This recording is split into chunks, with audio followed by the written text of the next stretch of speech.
म एसी दिइसकेपछि काठमाडौँ आएको छु तर मलाई यो वातावरण चाहिएको थियो कि मैले सबै काम गर्न जाने छु जोत्न पनि आउँछ खन्न पनि आउँछ मैले सबै काम गर्न आउँछ तर मैले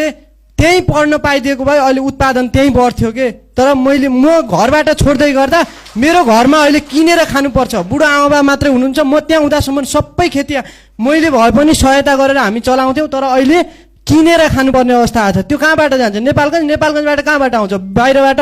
आयात बढ्नुको प्रमुख कारण नै यही हो त्यो भएको हुनाले अघि सरले निकाल्नु भएको थियो स्थानीय विश्वविद्यालय भनेर त्यो चाहिँ हामीले आफ्नो ठाउँमा आफै पढ्न पाउने अवस्था बन्नु पर्यो अर्को एउटा महत्त्वपूर्ण छ अर्को एउटा कुरा के छ भने यो ब्युरोक्र्याट कर्णाली भनेको कारबाही गर्ने ठाउँ होइन जो कर्मचारी बिगाड्छ त्यसलाई कर्णाली पठाउनु पर्छ जो अनुभवी छ जसले काम गर्न सक्छ त्यो कर्णाली पठाउने हो त्यहाँको जनता अशिक्षित छ गरिबी छ